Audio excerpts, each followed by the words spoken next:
एक छोटा सा देश इजराइल जिसकी बहुत ही कम पॉपुलेशन है और वो जिस जगह पर है वो दुनिया के कंट्रोवर्शियल एरिया में से एक है। हजारों साल से वहां पर लड़ाई चल रही है और ऐसे बहुत सारे क्वेश्चन है कि ऐसी कौन सी वजह है कि वहां पर हजारों साल से लड़ाई चल रही है।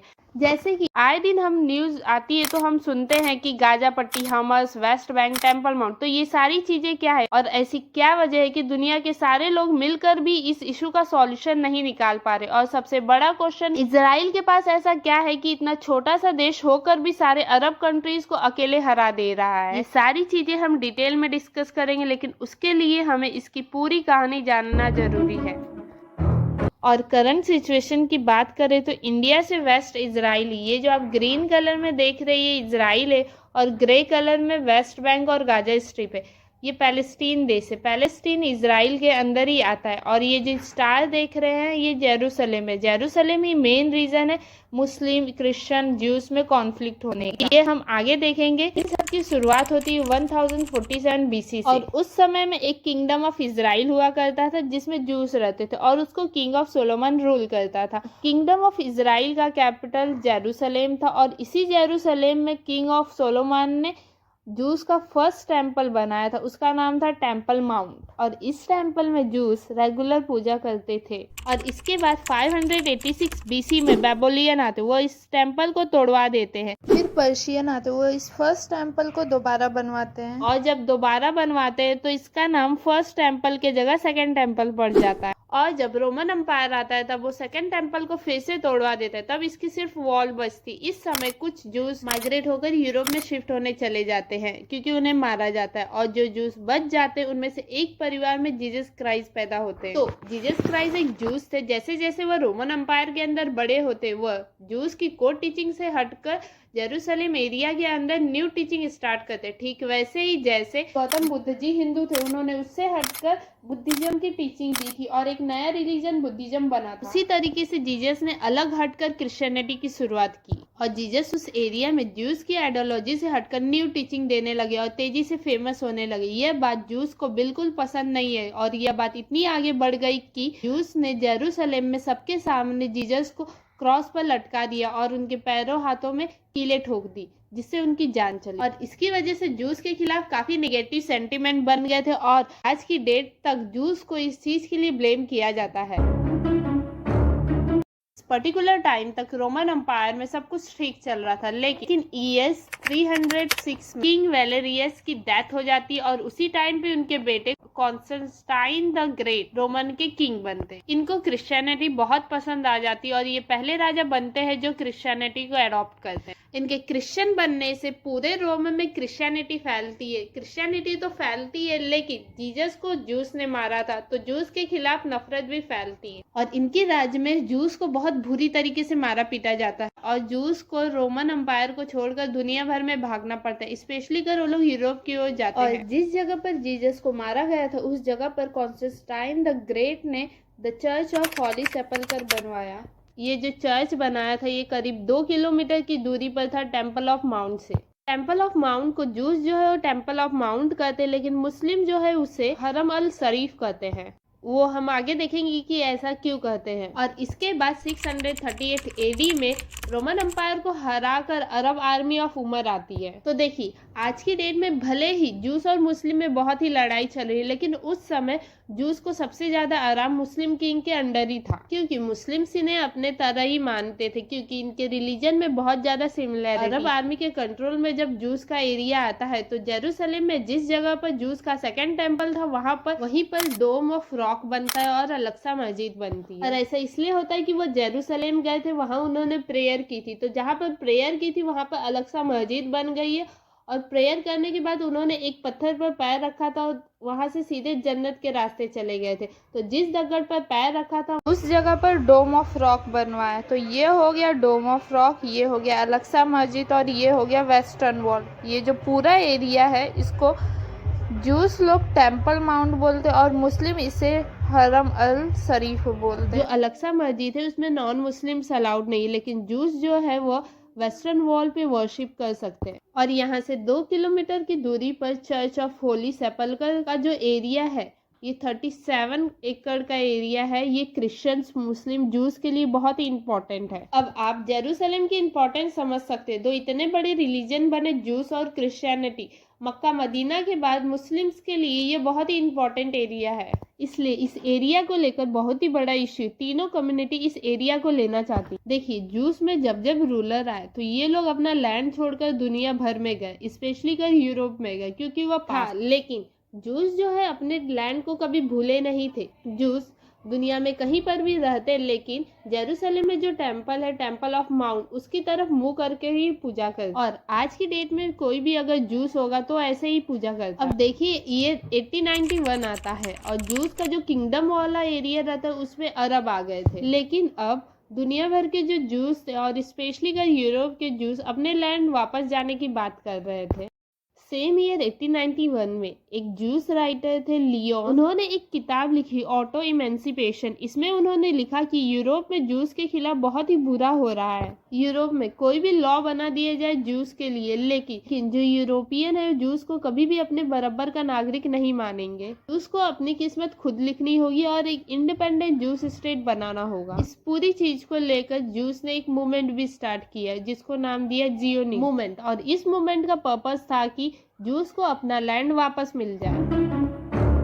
अब देखिए, ये सब तो चल रहा था, लेकिन ईयर 1914 पास में आ जाती है और वर्ल्ड वॉर 1 स्टार्ट होने वाली रहती है। वर्ल्ड वॉर 1 में जर्मनी और ब्रिटेन एक दूसरे के खिलाफ थे और ऑटोमन एम्पायर जो जूस किंगडम के ऊपर रूल कर रहा था वो जर्मनी के सपोर्ट में आ गया था। अब जो ब्रिटेन था उसको भी अपने अलाय चाहिए थे और जो ब्रिटेन गवर्नमेंट के ऑफिशियल्स उनको लगता था कि रशिया और अमेरिका के जो जूस है वह इस बात को इन्फ्लुएंस कर सकते कि उनकी सरकार वॉर में किसके साथ जाएगी। ये सारी चीजों की वजह से ब्रिटेन ने जूस का सपोर्ट किया और जियोनिज्म का सपोर्ट किया, यानी कि इजराइल को अलग देश देने वाली बात का सपोर्ट किया। यह चीज ब्रिटेन ने इतने स्ट्रॉन्ग तरीके से सपोर्ट किया कि उसने एक डिक्लेरेशन भी किया जिसे बेल्फोर डिक्लेरेशन भी कहा जाता है। इस डिक्लेरेशन में लिखा गया था, the majesty government with favour of establishment in Palestine of a national home for juice people. और इस वर्ल्ड वॉर में ब्रिटेन, यूएस, यूएसएसआर एक तरफ थे जिनको जूस का सपोर्ट था और दूसरी तरफ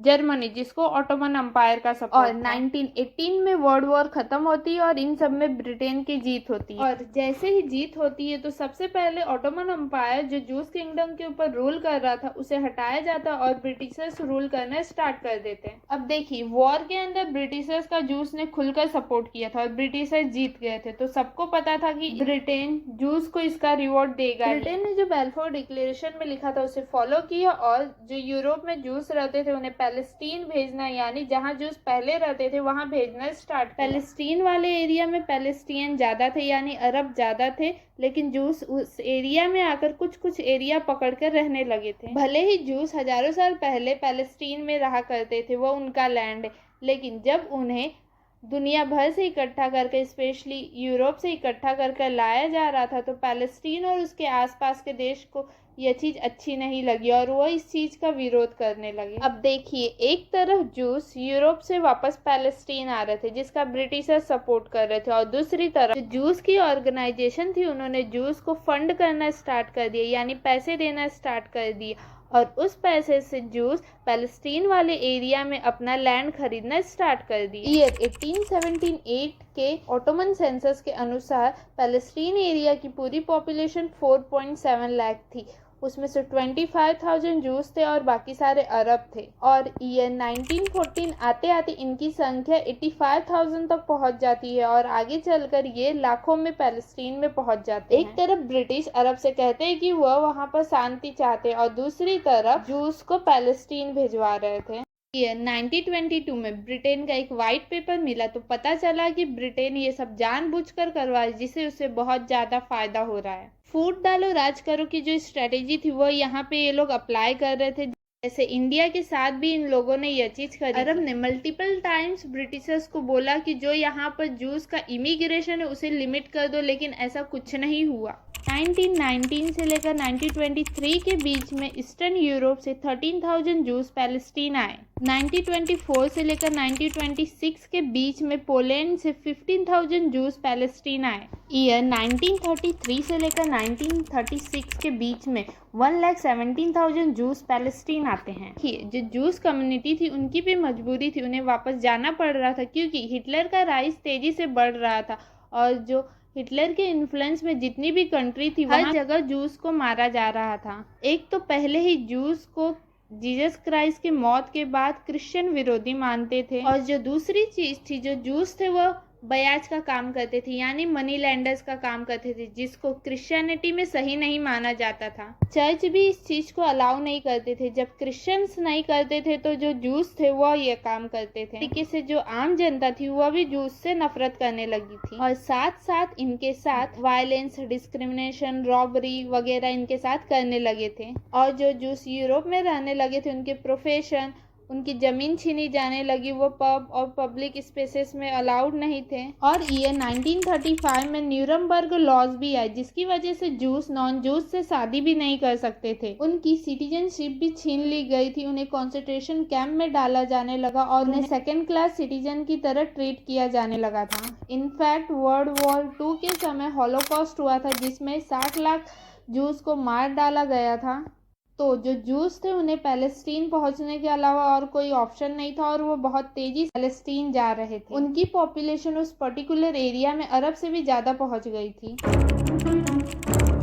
अब देखिए 1939 में वर्ल्ड वॉर सेकेंड शुरू होता। अरब जो है उन्होंने वॉर में जर्मनी में हिटलर का सपोर्ट किया और जो जूस है उन्होंने जान लगाकर ब्रिटेन, यूएस, यूएसएसआर का सपोर्ट किया, जो कि एक ही ग्रुप में थे। जूस की मजबूरी थी, एक तो उन्हें हिटलर के खिलाफ लड़ने का मौका मिला, ट्रेनिंग मिली जिसको वो आगे यूज करने वाले थे।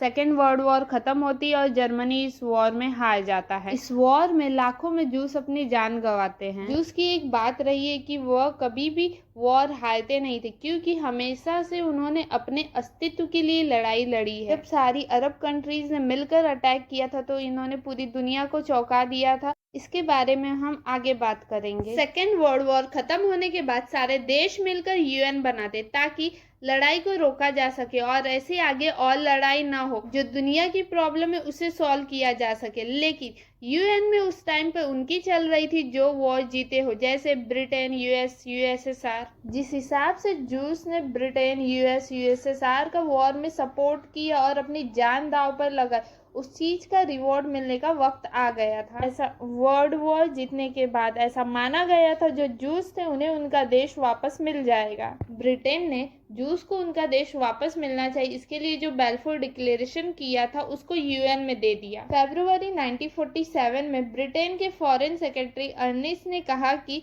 अब पैलेस्टीन ब्रिटेन के कंट्रोल से बाहर है और जूस को पैलेस्टीन में शिफ्ट करने वाला जो मैटर है वो यूएन को अब खुद देखना चाहिए। यूएन ने एक स्पेशल कमिटी बनाई और ये कमिटी पैलेस्टीन गई।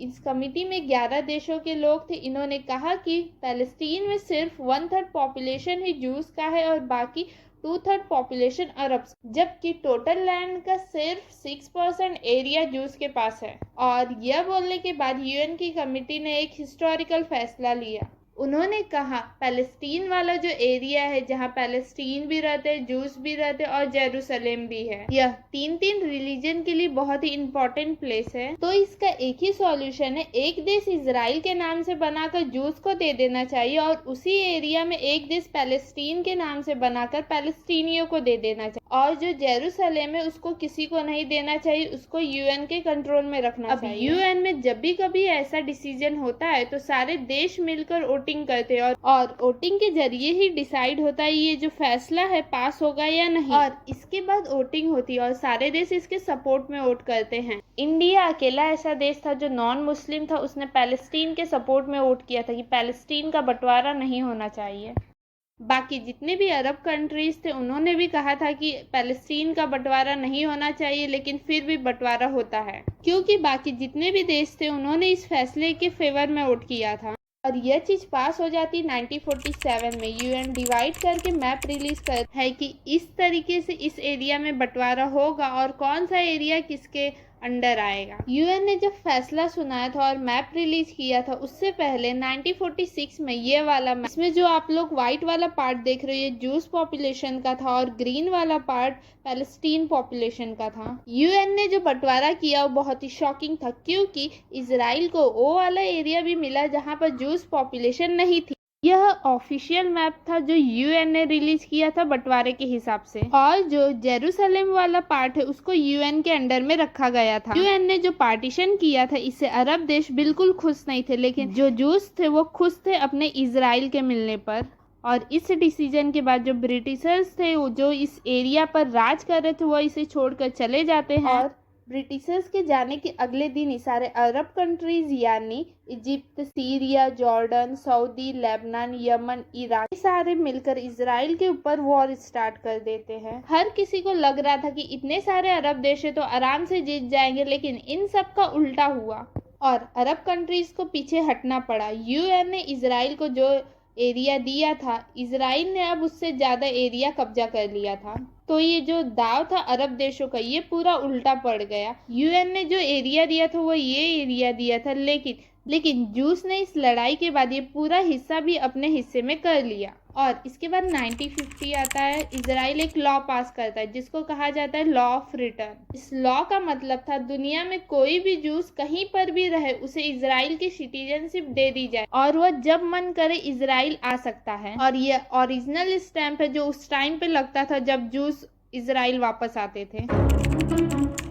अब देखिए यह रहा इजराइल और यह रहा पूरा इजिप्ट और फ्रांस की गवर्नमेंट ने मिलकर इजिप्ट के अंदर एक कैनाल बनाया जिसको नाम दिया स्विस कैनाल। एक कंपनी के थ्रू सारा पैसा इजिप्ट और फ्रांस की गवर्नमेंट ने लगाया, लेकिन फाइनेंशियल क्राइसिस की वजह से इजिप्ट को उसके शेयर यूके को बेचने पड़े थे, जिसकी वजह से जो स्विस कैनाल की ओनरशिप थी ये फ्रांस और यूके के पास आ गई थी। उस समय पे ये जो स्विस कैनाल है ये पूरी दुनिया के लिए बहुत ही इम्पोर्टेंट एरिया था क्योंकि ये एशिया और यूरोप को कनेक्ट करता था और हर किसी को इंक्लूडिंग इजराइल को यहाँ से होकर गुजरना होता था। इजिप्ट का स्विस कैनाल को लेकर कोई भी रोल बचा हुआ नहीं था, लेकिन फिर भी ईयर 1956 में नासिर एक बहुत बड़ा कदम लेते हैं। नासिर उस पर्टिकुलर टाइम पर इजिप्ट के रूलर थे। उन्होंने कहा कि ये जो स्विस कैनाल है यह इजिप्ट के लैंड पर बना हुआ है, इसीलिए अब इसे इजिप्ट ही कंट्रोल करेगा। फ्रांस और यूके ने बहुत समझाने की कोशिश की कि हमने पैसा लगाया, लेकिन नासिर ने साफ मना कर दिया। और जो नासिर थे उनका झुकाव अरब कंट्रीज की ओर ज्यादा था और इजराइल से वह नफरत करते थे और उन्होंने यह कर दिया कि इजराइल को स्विस कैनाल के रास्ते से नहीं निकलने दिया जाएगा। यह इजराइल के लिए बहुत ही बड़ी दिक्कत। तभी इजराइल यूके और फ्रांस के साथ मिलकर इजिप्ट के ऊपर वॉर कर देता और यह पूरा एरिया ले लेता है। और इसके बाद 1957 में यूएन इस मामले में पड़ता है और इजराइल को पीछे हटाता है। इजराइल इजिप्ट का ये पूरा एरिया वापस तो कर देता है, लेकिन एक रिटर्न एग्रीमेंट करवाता है कि आज के बाद कभी भी इजराइल को इस रूट पर रोका नहीं जाएगा, जैसे बाकी देशों के लिए वैसे इजराइल के लिए भी होगा। और यहाँ पर बात खत्म हो जाती है और जो इजराइल की दिक्कत थी वो भी सॉल्व हो जाती है। लेकिन यूके और फ्रांस को पैसा लगाने के बावजूद भी इस एरिया से खाली हाथ जाना पड़ता है। अब इसके कुछ साल बाद 1964 में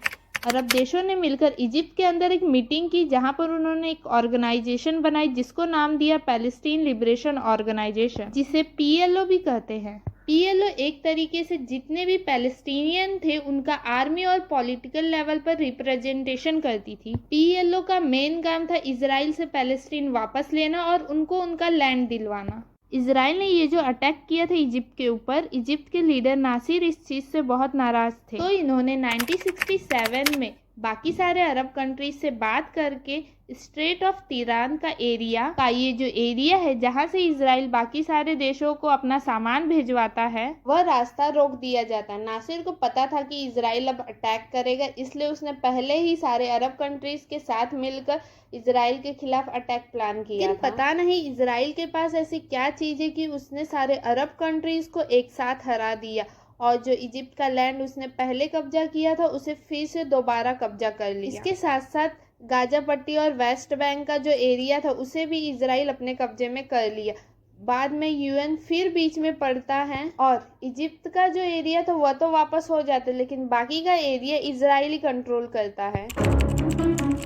अब इसके 2 साल बाद 1969 में यासिर अराफत करके लीडर थे, वो पीएलओ के चेयरमैन बनते हैं। यासिर के पीएलओ के चेयरमैन बनने के बाद जो अरब कंट्रीज थी वो थोड़ा बैकफुट पर आ जाती है और जो लड़ाई है पीएलओ और इजराइल में आमने सामने स्टार्ट हो जाती है। इसके बाद यासिर के लीडरशिप में पीएलओ ने इजराइल पर कई बार अटैक की। ये 1973 में पीएलओ ने इजराइल के डिफेंस फोर्सेस पर अटैक किया और उस समय एक चीज और चल रही थी, अरब देशों से ऑयल निकल रहे थे, तो अरब कंट्रीज ने कहा कि जो इजराइल से रिलेशनशिप रखेगा उसे ऑयल नहीं मिलेगा। तो इस तरीके से ये सारी चीजें चलती रहती है, लेकिन पीएलओ और बाकी सारी अरब कंट्रीज को समझ में आ गया था कि इजराइल से जंग में जीतना बहुत ही मुश्किल है, इसलिए उन्होंने अलग अलग तरीके निकाले। इन्होंने प्लेन हाईजैक करना स्टार्ट किया। सिर्फ 1968 से लेकर 1977 के बीच में पैलेस्टीनियों ने इजराइल के 29 प्लेन हाईजैक की और इजराइल पर हमला किया। ये 1972 में